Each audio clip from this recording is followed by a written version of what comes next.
السلام علیکم ورحمۃ اللہ۔ پیارے میرے بھائی، صحیح مسلم کی یہ روایت آپ نے بھیجی ہے 6229۔ اس حدیث کے اندر یہ ہے کہ سہل بن سعد رضی اللہ تعالی عنہ راوی ہیں۔ آل مروان میں سے کوئی ایک شخص مدینے کا گورنر بنایا گیا اور جناب سہل بن سعد کو بلایا اور حکم دیا کہ وہ حضرت علی کو برا کہیں۔ سہل رضی اللہ عنہ نے انکار کر دیا تو وہ بندہ کہنے لگا کہ اگر تم جو ہے جناب علی کو برا بلا کہنے سے انکار کرتے ہو تو پھر یہ کہو کہ اللہ تعالیٰ ابو تراب پر لعنت کرے۔ تو جناب سہل رضی اللہ تعالی عنہ نے پھر اس کو جواب دیا کہ حضرت علی کے نزدیک تو ابو تراب سے بڑھ کر کوئی نام محبوب تھا ہی نہیں، اور ابو تراب اس کنیت کی ایک وجہ تھی۔ اب اس حدیث کو لے کر علی مرزا جہلمی یہ کہتا ہے، جہلم کا علی مرزا، کہ جنہوں نے جناب حضرت علی پر رضی اللہ عنہ لعنت کی یا لعنت کروائی یا لعنت کروانے کی کوشش کی، ان پر لعنتیں ہوں۔ پہلی بات تو یہ ہے کہ آل مروان کا یہ مطلب ہرگز نہیں ہے کہ جناب امیر معاویہ رضی اللہ تعالی عنہ نے کوئی ایسا حکم دے رکھا تھا یا جناب حضرت معاویہ کے حکم پر ایسا کچھ کیا جاتا۔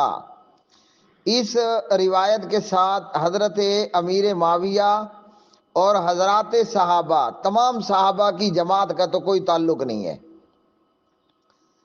جی۔ اس روایت کے ساتھ یا حضرت علی کو برا بلا کہلوانے کے ساتھ یا حضرت علی کو نعوذ باللہ لعنت کرنے کروانے کے ساتھ نہ حضرت معاویہ کا کوئی تعلق ہے اور نہ صحابہ کی جماعت میں سے کسی اور کا تعلق ہے۔ اللہ تعالی حضرات صحابہ رضوان اللہ علیہ مجمعین سے راضی ہوا اور وہ اپنے پروردگار سے راضی ہوئے۔ اب جو بھی علی مرزا کی طرح ہیلے حوالے کر کے حضرات صحابہ کرام رضوان اللہ علیہ مجمعین پر نعوذ باللہ لعنت کرنے کی کوشش کرتا ہے، جیسا کہ ایک لنک کے اندر خود علی مرزا اس طرح کی حرکت کا مرتکب ہو رہا ہے، تو صحابہ کرام رضوان اللہ علیہ مجمعین پر لعنت کرنے والا خود لعنتی ہوگا۔ اگر نعوذ باللہ من ذالک کسی بندے نے حضرت امام علی علیہ السلام پر نعوذ باللہ لعنت کی تو وہ خود لعنتی ہوا ہے جی۔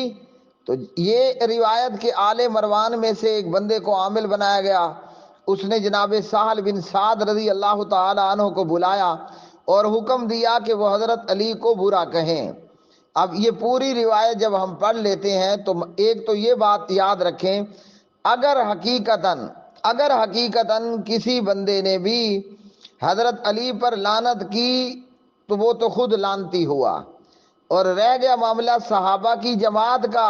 اب صحابہ میں جہاں حضرت علی ہیں وہیں حضرت امیر معاویہ بھی صحابہ ہی میں شامل ہیں، اور اللہ صحابہ کی تمام جماعت سے راضی ہوا۔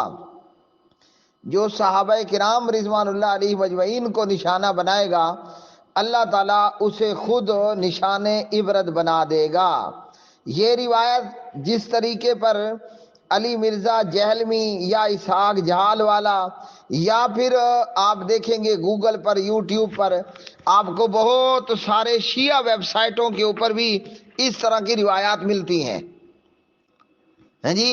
ان روایات کو جس طریقے پر بیان کرنے کی کوشش کی جاتی ہے حقیقت وہ نہیں ہے۔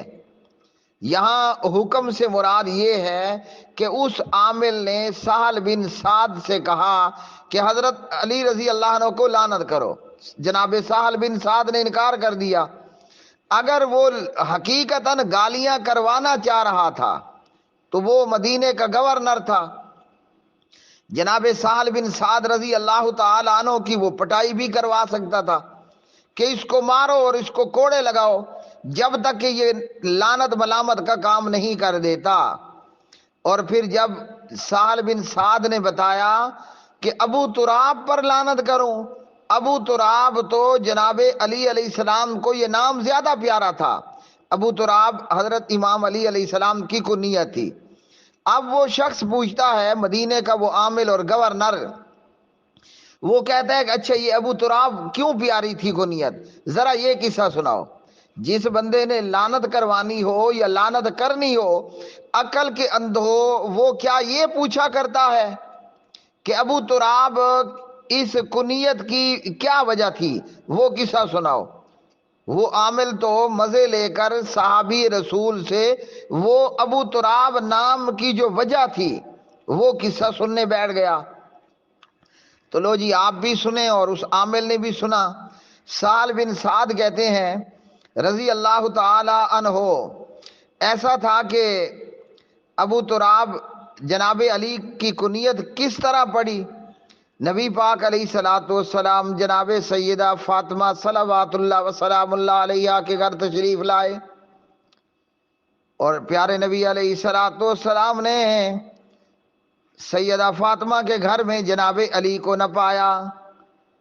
تو پیارے نبی علیہ السلام اپنی نخت جگر سیدہ فاطمہ صلوات اللہ وسلام اللہ علیہا سے پوچھتے ہیں فاطمہ تمہارے چچا کا بیٹا کہاں ہے، یعنی علی تمہارا خاوند کہاں ہے. سیدہ فاطمہ صلوات اللہ وسلام اللہ علیہا جواب دیتی ہیں میرے اور میرے خاوند، میرے اور میرے چچا کے بیٹے جناب علی کے درمیان کوئی انبن ہو گئی ہے، کسی بات کے اوپر ہماری تو تکرار ہو گئی ہے، جیسے دنیا میں خاوند بیوی کے درمیان تو تکرار ہو جاتی ہے. تو جناب سیدہ فاطمہ صلوات اللہ وسلام اللہ علیہا نے کہا کہ اس تو تکرار میں حضرت علی مجھ سے غصے ہو کر کے باہر چلے گئے. ہیں جی، نبی پاک علیہ الصلوۃ والسلام نے ایک صحابی ایک آدمی سے کہا دیکھو علی کو تلاش کرو، اینا علی، علی کہاں ہے. پیارے نبی نے ایک آدمی سے کہا کہ دیکھو علی کہاں ہے.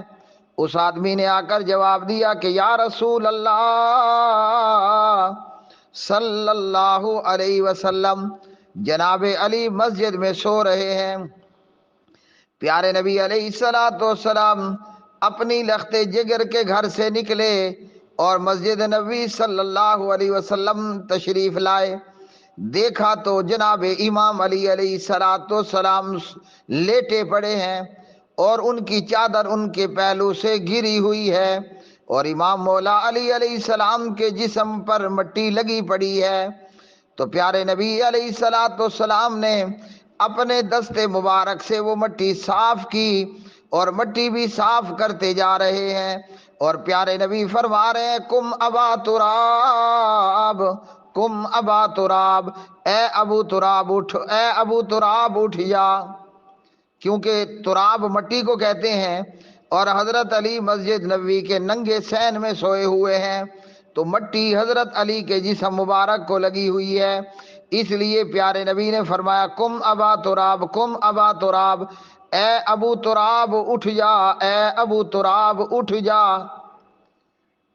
اب اس حدیث کے آگے کیا یہ ہے کہ یہ قصہ سننے کے بعد اس عامل مدینہ گورنر مدینہ نے کہا ہو مجھے نہیں پتا ابو تراب حضرت علی کو کنیت پیاری ہے یا نہیں ہے، سال تو گالی دے. روایت ختم ہو گئی نا. جی اس روایت کا اختتام یہ جو علی مرزا یہ روایت بیان کرتا ہے مسلم کی 6229 ہے جی، اور یہی اس طرح کی روایات آپ کو شیعہ ویب سائٹوں پر بھی ملے گی. شاید کہ یہ خمینی کا نطفہ مرزا علی جہلمی جہلم کا ڈاگ، ایک وہ کتا ہے جو شکار کے لیے رکھا جاتا ہے، ایک وہ کتا ہے جو بکریوں کے ریوڑ کے لیے رکھا جاتا ہے، ایک وہ کتا ہے جو آوارہ کتا ہے، اور ایک وہ ڈاگ ہے جو جہلم میں بیٹھ کر صحابہ کی پاک جماعت پر بھونکتا ہے.